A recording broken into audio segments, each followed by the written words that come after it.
নমস্কার বন্ধুরা, সকল দর্শক বন্ধুকে আবারও জানাই নতুন একটি কুকিং ভিডিওতে অনেক অনেক স্বাগত। আশা করি সকল দর্শক বন্ধুরা খুবই ভালো আছেন। বন্ধুরা, আজকে আমি অনেক দিন পরে বাড়িতে জিলিপি তৈরি করছি। আর জিলিপি আমি কেমনভাবে বাড়িতে তৈরি করছি সেই রেসিপি কিন্তু আপনাদের সঙ্গে শেয়ার করব। আপনারা ভিডিওটি স্কিপ করবেন না, প্রথম থেকে শেষ পর্যন্ত অবশ্যই দেখবেন। এবং ভিডিও ভালো লাগলে অবশ্যই একটা লাইক করবেন, কমেন্ট করবেন। নতুন বন্ধু থাকলে চ্যানেলটি অবশ্যই কিন্তু সাবস্ক্রাইব করে নেবেন বন্ধুরা, আমি প্রথমে নিয়ে নিয়েছি 1 বাটি ময়দা, হাফ বাটি বেসন, দিয়ে দিলাম স্বাদ মতো লবণ, অল্প পরিমাণে খাওয়া সোডা এবং দিয়ে দেব খুবই অল্প পরিমাণে রঙের জন্য ফুড কালার। সব কিছু উপকরণকে আমি শুকনো হাতে প্রথমে ভালো করে মিশিয়ে নেব।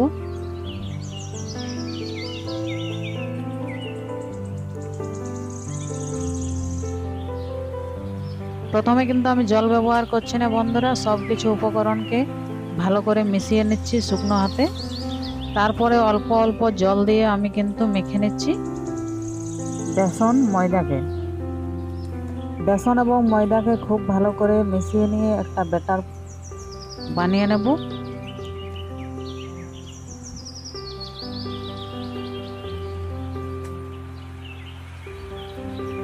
ভালো করে মিশাতে হবে বন্ধুরা, যাতে বেসনের মধ্যে কোনো দানা না থাকে।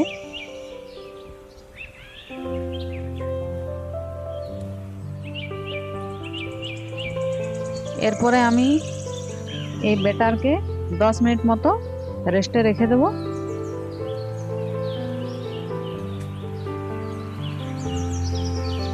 এরপরে আমি একটা আমুলের প্যাকেট নিয়ে নিয়েছি বন্ধুরা। এই আমুল প্যাকেটের সাহায্যে কিন্তু আমি আপনাদেরকে জিলিপি তৈরি করে দেখাবো।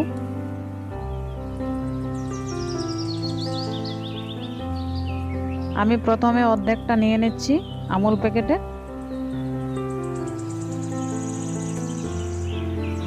আমুল প্যাকেটকে ভালো করে ধুয়ে নেব প্রথমে।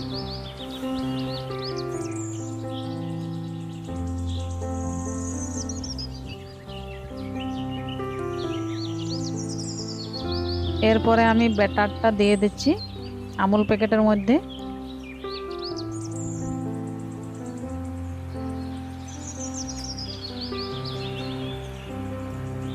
এখানে আমি আস্তে আস্তে ব্যাটারটাকে ভরে নিচ্ছি আমুল প্যাকেটে।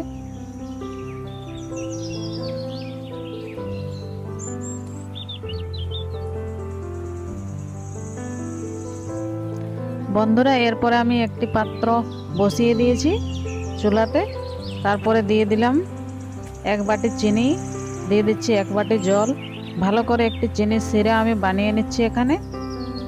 অন্যদিকে অন্য কড়াইয়ে আমি দিয়ে দিলাম সাদা তেল। এই যে দেখুন বন্ধুরা, আমি প্যাকেটকে কেটে নিচ্ছি। তেল গরম হয়ে গেছে। এরপরে আমি তেলের মধ্যে জিলিপিগুলো আস্তে আস্তে ছেড়ে দিচ্ছি। ব্যাটার খুব সুন্দর হয়েছে বন্ধুরা, তাই জিলিপির শেপ কিন্তু খুবই সুন্দর হচ্ছে। হালকা আঁচে ভাজতে হবে বন্ধুরা। এই সময় আমি গ্যাসের ফ্লেম একেবারে লো রেখেছি। আস্তে আস্তে যত্ন সহকারে আমি জিলিপিগুলোকে উলট পালট করে নিচ্ছি এবং 2 দিক খুব ভালো করে ভেজে নিচ্ছি। বন্ধুরা, আপনাদের যদি জিলিপি খেতে ইচ্ছে হয় তাহলে কিন্তু এরকমভাবে বাড়িতে খুবই কম সময়ে জিলিপি তৈরি করে নিতে পারবেন, যা দোকানের জিলিপির থেকে স্বাদে অনেক গুণ বেশি। বন্ধুরা, এইদিকে চিনির সিরাও খুব সুন্দর ফুটে উঠেছে। এরপরে আমি চিনির সিরা কিন্তু ঠান্ডা করে নিয়েছি বন্ধুরা। হালকা হালকা গরম রয়েছে, বেশি গরম নেই।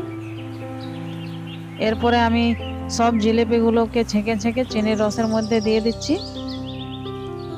চিনির রসে বেশিক্ষণ রাখার প্রয়োজন নেই, মোটামুটি 10-12 সেকেন্ড রেখে তারপরে জিলিপিগুলো তুলে নিতে হবে, নইলে খুবই নরম হয়ে যাবে কিন্তু বন্ধুরা। এরকম ভাবে আমি ভেজে ভেজে দিয়ে দিচ্ছি জিলিপিগুলোকে চিনির রসের মধ্যে এবং কয়েক সেকেন্ড রাখার পরে তুলে নিচ্ছি। দেখুন বন্ধুরা কেমন হয়েছে জিলিপিগুলো, একেবারে দোকানের জিলিপির মতো হয়েছে দেখতে।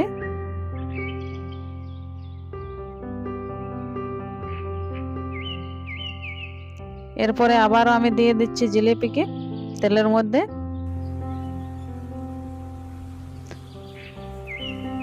বন্ধুরা আমি বেশি বড় বড় জিলিপি তৈরি করছি না, ছোট ছোট সাইজের জিলিপি তৈরি করছি। আপনারা চাইলে আরও একটু বড় বড় সাইজের জিলিপি কিন্তু বানিয়ে নিতে পারেন।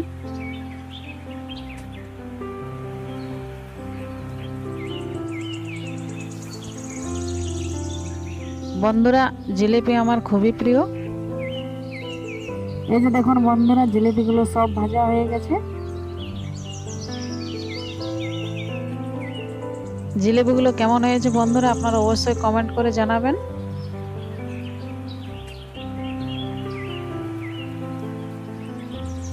সত্যি বন্ধুরা জিলিপিগুলো দেখতে খুব সুন্দর হয়েছে। এই যে দেখুন জিলিপিগুলো কেমন মুচমুচে হয়েছে। এই যে দেখুন একেবারে দোকানের জিলিপির মতো, নরম হয়নি, ক্রিস্পি হয়েছে বন্ধুরা খুব জিলিপিগুলো। সত্যি বন্ধুরা খেতে আমার খুবই ভালো লাগছে। কোন কোন দর্শক বন্ধুরা জিলিপি খেতে ভালোবাসে অবশ্যই কমেন্ট করে জানাবে। আর বন্ধুরা অবশ্যই আপনারা বাড়িতে জিলিপি বানিয়ে খাবেন।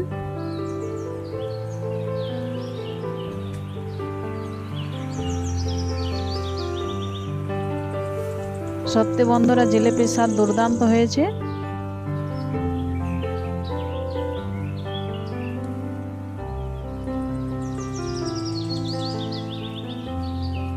বন্ধুরা ভিডিওটি সম্পূর্ণরূপে দেখার জন্য সকল দর্শক বন্ধুকে জানাই অসংখ্য ধন্যবাদ।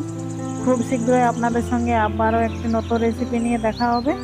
ততক্ষণে সকলে খুব ভালো থাকুন, সুস্থ থাকুন এবং বাড়িতে অবশ্যই জিলিপি বানিয়ে নিয়ে খান।